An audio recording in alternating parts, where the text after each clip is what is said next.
So that was a lot easier using Keras, wasn't it? Now the MNIST dataset is just one type of problem that you might solve with a neural network. It's what we call multi-class classification.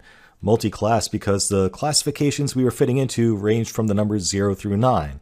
So in this case we had 10 different possible classification values, and that makes this a multi-class classification problem.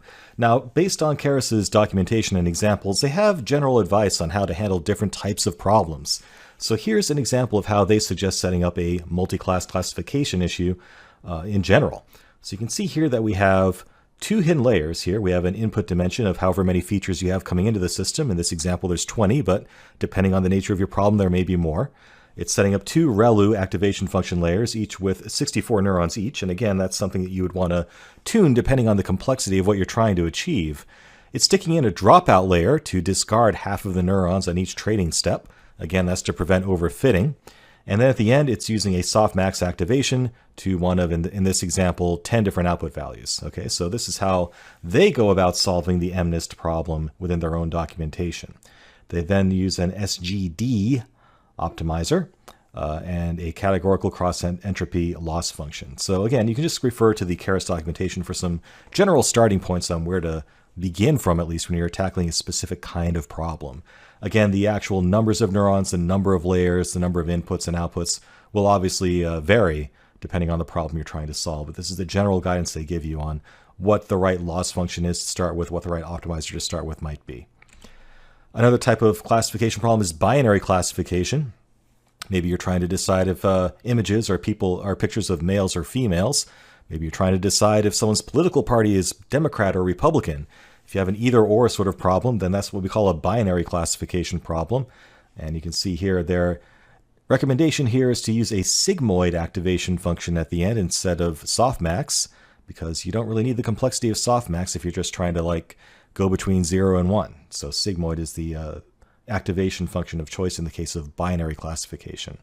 They're also recommending the RMS prop optimizer. And the loss function in this case will be binary cross-entropy in particular. So a few things that are special about doing binary classification as opposed to multi-class. Finally, I want to talk a little bit more about using Keras with scikit-learn. It does make it a lot easier to do things like cross-validation, and here's a little snippet of code of how that might look. So here's a little function that creates a model that can be used with scikit-learn. Basically, we have a create model function here that creates our actual neural network. So we're using a sequential model, putting in a dense layer with 4 inputs and 6 neurons in that layer. That feeds to another hidden layer of 4 neurons. And finally, it's going to a binary classifier at the end with a sigmoid activation function. So a little example of setting up a little binary classification neural network. We can then set up an estimator using the Keras classifier function there. And that allows us to get back an estimator that's compatible with scikit-learn. So you can see at the end there, we're actually passing that estimator into scikit-learn's cross-val score function. And that will allow scikit-learn to run your neural network just like it were any other machine learning model built into scikit-learn. So that means cross-val score can automatically train your model and then evaluate its results using k-fold cross-validation and give you a very meaningful result for how accurate it is and its ability to correctly predict the classifications for data it's never seen before. So with those snippets under our belt, let's try out a more interesting example. Let's finally move beyond the MNIST sample. What we're going to do is try to predict the political parties of congressmen just based on their votes in Congress using the Keras library. So let's try this out. Now this is actually going to be an example that I'm going to give to you to try out yourself as an exercise. So I'm going to help you load up this data and clean it up. But after that, I'm going to leave it up to you to actually implement a neural network with Keras to classify these things. So again, to back up, what we're going to do is load up some data about a bunch of congressional votes that various politicians made. And we're going to try to see if we can predict if a politician is Republican or Democrat just based on how they voted on 17 different issues. And this is older data. It's from 1984, so you definitely need to be of a certain age, shall we say, to remember what these issues were. And if you're from outside of the United States, just to give you a brief primer in U.S. politics, basically there are two main political parties in the United States, the Republicans, which tend to be more conservative, and the Democrats, which tend to be more progressive. And obviously those have changed over the years, but that's the current deal. So let's load up our sample data. I'm going to use the pandas library that's part of our scientific Python environment here to actually load up these CSV files, or just comma separated value data files, and massage that data, clean it up a little bit, and get it into a form that Keras can accept. So we'll start by importing the pandas library. We'll call it PD for short. I've built up this array of column names because it's not actually part of the CSV file, so I need to provide that by hand. So the columns of the input data are going to be the political party, Republican or Democrat, and then a list of different votes that they voted on. So for example, we can see whether each politician voted yay or nay on religious groups in schools. I'm not really sure what the details of that particular bill were, but by reading these, you can probably guess the direction that the different parties would probably vote toward. So we'll go ahead and read that CSV file using pandas read CSV function. We will say that any missing values will be populated with a question mark, and we'll pass in a names array of the feature names so we know what to call the columns. Then we'll just display the resulting data frame using the head command. So go ahead and hit Shift Enter to get that up. And we should see something like this. It's just the first 5 entries. So for the first 5 politicians at the head of our data, we can see how each person's party is in the label that we've assigned to that person, the known label that we're going to try to predict, and their votes on each issue. Now we can also use the describe function on the resulting data frame to get a high-level overview of the nature of the data. For example, you can see there's a lot of missing data.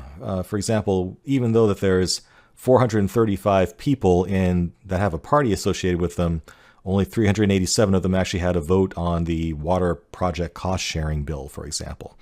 So we have to deal with missing data here somehow. And the easiest thing to do is to just throw away rows that have missing data. Now, in the real world, you'd want to make sure that you're not introducing some sort of unintentional bias by doing that. You know, maybe there is more of a tendency for Republicans to not vote than Democrats, or vice versa. If that were the case, then you might be biasing your analysis by throwing out politicians that didn't vote on every actual issue here. But let's assume that there is no such bias, and we can just go ahead and drop those missing values.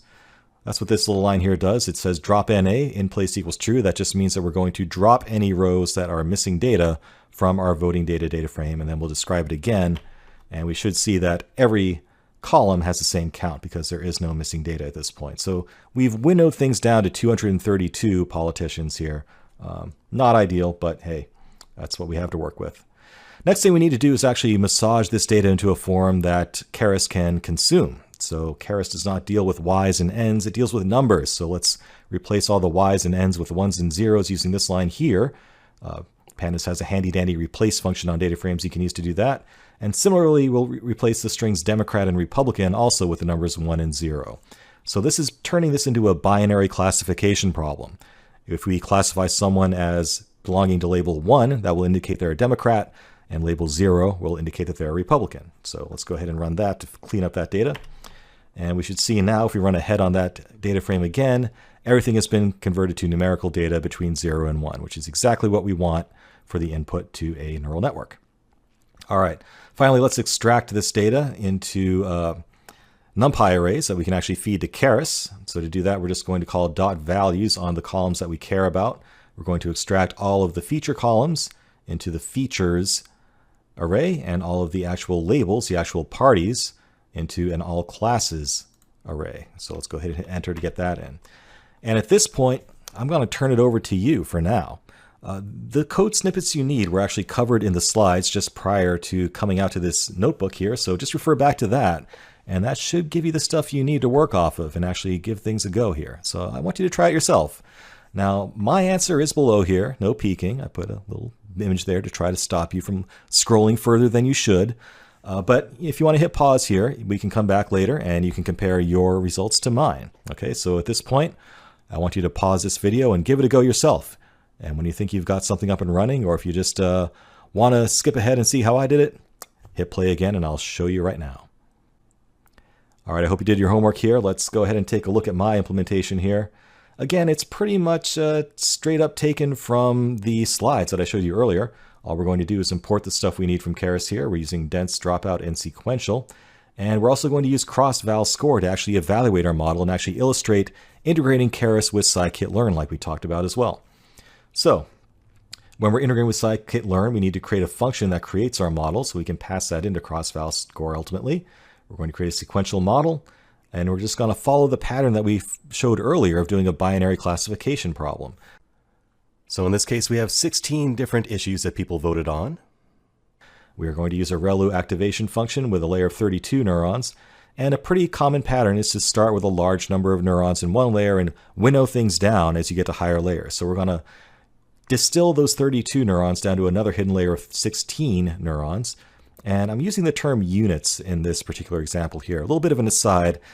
More and more researchers are using the term unit instead of neuron, and you're seeing that in some of the APIs and libraries that are coming out. Reason being is that we're starting to diverge a little bit between artificial neural networks and how they work and how the human brain actually works. In some cases, we're actually improving on biology. So some researchers are taking issue with actually calling these artificial neurons because we're kind of moving beyond neurons and they're kind of becoming their own thing at this point. Finally, we'll have one last layer with a single output neuron for our binary classification with a sigmoid activation function to choose between 0 and 1. And we will use the binary cross entropy loss function, The atom optimizer, and kick it off. At that point, we can set up a Keras classifier to actually execute that, and we will create an estimator object from that we can then pass into scikit-learn's cross-val score to actually perform k-fold cross-validation automatically, and we will display the mean result when we're done. So if we skip down to the answer I got, we ended up with the 94.8% accuracy. That's pretty impressive. That's not even trying too hard, right? We didn't really spend any time tuning the topology there, so maybe you could do even better. You know, if you did get a significantly better results, post that in the course here. I'm sure other students would like to hear about what you did. So there you have it, using Keras for a more interesting example, predicting people's political parties using a neural network, and also integrating it with scikit-learn to make life even easier. That's the magic of Keras for you.